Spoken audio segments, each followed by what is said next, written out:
Parents మెచ్చిన university Sankalchand Patel university Gujarat.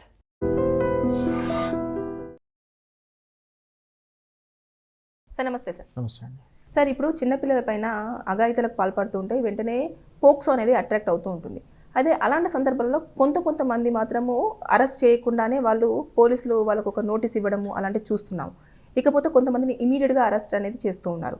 తర్వాత ఈ కేసు అయిన వెంటనే ఎవరైతే పోక్సోకి అట్రాక్ట్ అవుతున్నారో వాళ్ళు కాంప్రమైజ్ కోసం అని చెప్పేసి ఆ అమ్మాయి వాళ్ళ చుట్టూ తిరగడం అనేది జరుగుతుంది. అసలు కాంప్రమైజ్ ఉంటుందా? ఎలాంటి సెక్షన్స్ అట్రాక్ట్ అయితే అరెస్టులు ఉండవు? సంగీత గారు, ఇవాళ రోజు పోక్సో యాక్ట్ 2012 అనేది మన బిలో 18 years ఉన్న మైనర్లని కాపాడే ఒక చట్టం అది. అంటే చిన్నపిల్లలు, బోత్ బాయ్స్ అండ్ గర్ల్స్ ఇద్దరు ఎవరైతే బిలో 18 ఉన్నారో వాళ్ళని చిల్డ్రన్ కింద పరిగణిస్తాం పోక్సో యాక్ట్ కింద. సో ఈ పోక్సో యాక్ట్ 2012 ఏం చెప్తుందంటే, చిన్నపిల్లల మీద, మైనర్ల మీద జరిగే సెక్షువల్ అసాల్ట్స్, సెక్షువల్ రేప్స్ ఇలాంటివి ఏమైనా జరిగితే మాత్రం డెఫినెట్గా దీని మీద కఠినమైన చర్యలు ఉంటాయన్న విషయం మీదనే దానికి స్పెషల్ చట్టం ఈ పోక్సో యాక్ట్ పెట్టడం జరిగింది. At the same time fast track courts, separate courts పెట్టారు, పోక్సో కోర్ట్స్ అని. ఇది ఫాస్ట్గా త్వరగా ముందుకెళ్లే విధంగా ఈ కేసెస్ని.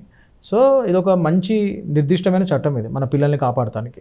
సో ముఖ్యంగా మీరు అడిగిన క్వశ్చన్లోనే ఇప్పుడు కొందరికి అరెస్ట్ చేస్తున్నారు, కొందరు చేయట్లేదని. పోక్సో యాక్ట్లో కొన్ని 3 విభాగాలు ఉంటాయి. ఒకటి ఏంటంటే సెక్షన్ 7 and 8 ఏంటంటే జస్ట్ ఒక సెక్షువల్ అసాల్ట్, ఒక మైనర్ బాలుడి మీద లేదా బాలిక మీద just normal sexual assault, touching their private parts or just ఒక సెక్షువల్ అసాల్ట్ జరిగితే అందులో అరెస్ట్ చేయొచ్చు, చేయకపోవచ్చు. అంటే అది పోలీసు వాళ్ళ ఒక డిస్క్రిషనరీ పవర్ అనమాట. అంటే ఓన్లీ సెక్షువల్ అసాల్ట్ జరిగింది, సో ఓన్లీ ఇతనికి 41 CRPC నోటీస్ ఇచ్చి పంపించేయచ్చు అనేది కూడా పోలీసు వాళ్ళ చేతిలో ఉంటుంది. ఒకవేళ అరెస్ట్ చేస్తే మాత్రం ఒకటి ఏంటంటే, పోక్సో యాక్ట్లో అరెస్ట్ అయితే మాత్రం అన్ని నాన్ బెయిలబుల్. అంటే మీకు స్టేషన్ బెయిల్ దొరకదు, ఖచ్చితంగా మీరు కోర్టు ద్వారానే బెయిల్ తెచ్చుకోవాలి. సో పోక్సో యాక్ట్లో ఒకసారి అరెస్ట్ అయితే మాత్రం ఖచ్చితంగా బెయిల్ అయితే దొరకదు, ఇట్స్ నాన్ బెయిలబుల్, కోర్టు ద్వారానే బెయిల్ తెచ్చుకోవాలి. కానీ ఈ సెక్షన్ 7, 8 ఏం చెప్తుంది అంటే పోక్సోలో ఇది only initial starting simple sexual assault అనమాట, just touching private parts of the children. So దాంట్లో అరెస్ట్ అనేది ఇంకా పోలీసు వాళ్ళ యొక్క ఇష్టం అనమాట, discretionary.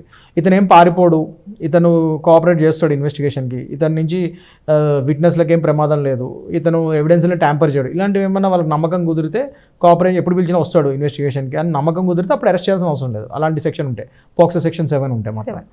That is nothing but sexual assault, normal sexual assault. అదే సెక్షన్ 3 and 4 అనుకోండి, అదేంటంటే ఇంకా కంప్లీట్లీ ఒక రేప్ కింద, ఒక చాలా తీవ్రమైన సెక్షువల్ అసాల్ట్ అనమాట అది. దాంట్లో ఖచ్చితంగా 10 నుంచి 20 ఏళ్ళ వరకు కూడా శిక్షలు పడతాయి. అది ఖచ్చితంగా ఇమీడియట్ అరెస్ట్ ఉంటుంది, అందులో బెయిల్ దొరకడం కష్టం. సో అది సెక్షన్ 3 and 4. అదే మీరు సెక్షన్ 9 and 10 చూసుకున్నారు అనుకోండి, అది అగ్రివేటెడ్ సెక్షువల్ అసాల్ట్ అనమాట. అదేంటంటే అది కూడా అంతే, నేను చెప్పినట్టు నార్మల్ ఈ టచింగ్ సెక్షన్ 7 లాగా నార్మల్ టచింగ్ కాకుండా ఇంకా కొద్దిగా అగ్రివేటెడ్గా ఎక్కువ చేస్తే అది సెక్షన్ 9 and 10 కింద వస్తుంది. అది 5 నుంచి 7 ఏళ్ళ వరకు జైలు శిక్ష పడుతుంది. అదే ఇందాక నేను చెప్పినట్టు సెక్షన్ 7 ఏదైతే స్టార్టింగ్ ఒక చిన్న సెక్షన్ అన్నానో అందులో ఒకవేళ ప్రూవ్ అయితే మాత్రం 3 ఏళ్ళు జైలు శిక్ష పడుతుంది అంతే, అది ఇంకా ఫైన్ పడుతుంది. ఈ సెక్షన్ 9 and 10 అయితే అగ్రివేటెడ్ సెక్షువల్ అసాల్ట్, దానికంటే కొద్దిగా ఎక్స్ట్రా అనమాట, నెక్స్ట్ స్టెప్ అది కొద్దిగా ఎక్కువగా చేసినట్టు. అందులో ఎక్కువ సెక్షువల్ అసాల్ట్ చేస్తే అప్పుడు నేను చెప్పినట్టు 5 నుంచి 7 ఏళ్ళు పడుతుంది. ఈ రేపు అండ్ పెనిట్రేటివ్ సెక్షువల్ అసాల్ట్ నేను చెప్పినట్టు సెక్షన్ 3 and 4 ఏదైతే ఉందో అది మాత్రము చాలా సివియర్గా పడుతుంది. పెనిట్రేటివ్ సెక్షువల్ అసాల్ట్ అయితే మాత్రం చాలా తీవ్రంగా పరిగణిస్తారు. ఇమీడియట్గా వాళ్ళకి ఒకరు ప్రూవ్ అయితే మాత్రం 10 నుంచి 20 ఏళ్ళ వరకు కూడా జీవిత ఖైదు కూడా పడే ఛాన్సెస్ కూడా ఉంటాయి. సో చాలా సీరియస్ అనమాట అది. సో కాంప్రమైజ్ అనేది అసలు పోక్సో యాక్ట్లో ఉండదండి. సో ఎవరైనా మీకు కాంప్రమైజ్ చేస్తాం అది ఇదని ఎవరైనా చెప్పినా కూడా మీరు నమ్మకండి. ఇట్స్ సీరియస్ క్రిమినల్ ఒఫెన్స్ కాబట్టి అది ఇట్స్ నాట్ కంపౌండబుల్ అంటే కాంప్రమైజ్ అనేది జరుగుతుంది అనమాట. It's non compoundable offence. Non compoundable అంటే అసలు కాంప్రమైజ్ అనేది ఉండదు పోక్సో యాక్ట్లో. సో ఎవరైనా మీకు కాంప్రమైజ్ చేస్తా అంటే నమ్మకండి. ఇది ఓన్లీ సుప్రీంకోర్టు కూడా గైడ్ లైన్స్ ఏం చెప్తుంది, ఒకవేళ ఇరు వర్గాలు నిజంగానే కాంప్రమైజ్ అయ్యాము, కేసు వాపస్ తీసుకుందాము, అది నిజంగా ఒకవేళ సెక్షువల్ అసాల్ట్ జరగలేదు, ఒక మిస్కమ్యూనికేషన్ వల్ల దేనివల్ల అప్పుడు అలా అనుకున్నాము అని ఏదో విధంగా అలాంటి ఒక లాజికల్ కంక్లూజన్ ఉంటేనే అప్పుడు అది కూడా కోర్టు కింద పోక్సో కోర్టు అది పరిగణిస్తేనే అలాంటి వాటిలోనే కొన్ని రేర్ ఆఫ్ ది రేరెస్ట్ కేసెస్లో అది కూడా తల్లిదండ్రుల యొక్క అండ్ ఆ విక్టిమ్ యొక్క స్టేట్మెంట్స్, ఎఫిడేవిట్స్ అన్నీ తీసుకొని నిజంగానే ఇక్కడ జరగలేదు అని నిర్ధారిస్తేనే అప్పుడు కేసులు వాపసు తీసుకొని పోవటము లేకపోతే ఆ కేసులు క్వాష్ చేయడం జరుగుతుంది. మామూలుగా అసలు పోక్సో పడిన తర్వాత ఇది కేసు క్వాష్ అవ్వడం కూడా చాలా కష్టమే. కాంప్రమైజ్ అనేది అసలు ఆ కేసులోనే ఉండదు. మీరు ఖచ్చితంగా ఏదైనా సరే మీ నిర్దోషత్వాన్ని పోక్సో కేసులో మీ వకీల్ ద్వారానే మీరు ఫైట్ చేయాల్సింది.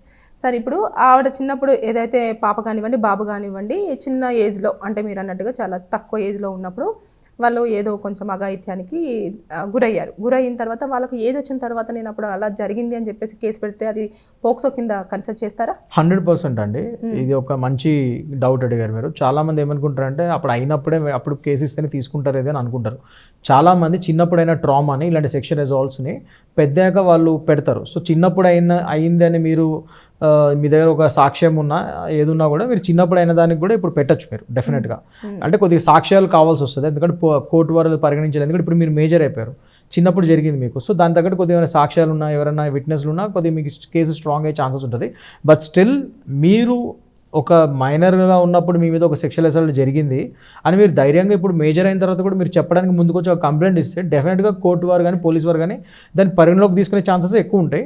సో దాని మీద ఇన్వెస్టిగేషన్ చేసి దాన్ని నిర్ధారించి దాని ప్రకారంగా ఎఫ్ఐఆర్ నమోదు చేసే ఛాన్సెస్ ఉంటాయి. దాంట్లో స్పెషల్గా ఏమైనా శిక్షలు పడతాయా లేకపోతే ఇవే సెక్షన్? లేదు, అప్పుడు కూడా పోక్సో కింద, ఎందుకంటే మైనర్ కింద ఉన్నప్పుడు నా మీద సెక్షువల్ అసాల్ట్ జరిగింది కాబట్టి ఖచ్చితంగా అది మైనర్ కింద అయినప్పుడే కాబట్టి పాక్సో యాక్ట్ ఉంది కాబట్టి పాక్సో యాక్ట్ కిందనే వస్తాయి వాళ్ళకి. అప్పుడు కూడా ఇప్పుడు కూడా సెక్షన్స్ పాక్సో యాక్ట్ కిందనే పెట్టచ్చు.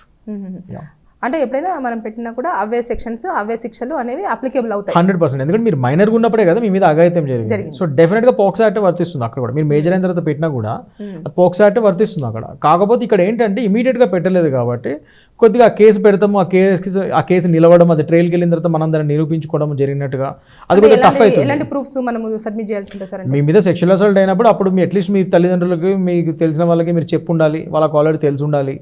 అండ్ విట్నెస్లు ఎవరైనా ఉంటే ఇంకా మంచిది, లేకపోతే మీ దగ్గర ఏమన్నా సాక్ష్యాలు ఉంటే అయినట్టు that will give more weightage to your case అనమాట. ఇప్పుడు ఈ నెల తర్వాత నువ్వు వచ్చావంటే యూ కెన్ టెల్ ఎందుకు లేట్ అయిందో విషయం కూడా మీరు స్ట్రాంగ్గా కోర్టుని సాటిస్ఫై చేయగలగాలి. చిన్నప్పుడు అయ్యింది, నేను ఇప్పుడు భయపడ్డాను, ఇప్పుడు కానీ ఇప్పుడు నాకు ధైర్యం వచ్చింది, నేను మేజర్ అయినా ఇది నేను చెప్పకపోతే అలాంటి వాడు డేంజర్, వేరే మైనర్లకు కూడా డేంజర్ కాబట్టి నేను చెప్పడానికి వచ్చానని చెప్తే అలాంటి సీరియస్గా తీసుకునే ఛాన్సెస్ ఉంటుంది. అప్పుడు నిజంగానే అది పరిగణలోకి తీసుకుని అతని మీద పోక్సో కింద కేసు నమోదు చేయొచ్చు. సో మీ చిన్నప్పుడైనా కూడా మీరు ఇప్పుడు కేసు మీది స్ట్రాంగ్ ఉంది, నిజంగానే మీకు అన్యాయం జరిగింది అనుకుంటే, పోక్సో పరంగా అయింది, మీకు మీద సెక్షువల్ అసాల్ట్ అయింది అనుకుంటే, మీరు మేజర్ అయిన తర్వాత కూడా మీకు చిన్నప్పుడైనా ట్రామా మీద సెక్షువల్ అసాల్ట్ మీద మీరు ఇప్పుడు కంప్లైంట్ ఇవ్వచ్చు పోక్సో కింద. అంటే మొత్తానికి కాంప్రమైజ్ ఉండదు. తర్వాత నెక్స్ట్ మైనర్గా ఉన్నప్పుడు మనం మేజర్ అయిన తర్వాత కూడా కేసు ఫైల్ చేసినట్టు పోక్సో కింద అట్రాక్ట్ అవుతుంది. Yes. Thank you, sir. Thank you. And for more videos, Please subscribe to iDream. Please subscribe to iDream. Please subscribe iDream. And please subscribe to iDream. For more videos, subscribe to iDream. please like, share and subscribe to the channel. Congratulations, iDream. Subscribe to iDream. Subscribe to iDream. So subscribe to iDream Media. iDream की iDream team अंदर की huge congratulations. Please subscribe iDream Media. Please subscribe to iDream. Subscribe iDream. Please subscribe to iDream. iDream అంటే నా కళల channel subscribe చేసుకున్న నోరు తిరుగుతలేదు, మీరైతే గంట గుర్తు కొట్టండి. For more such videos, please subscribe to iDream.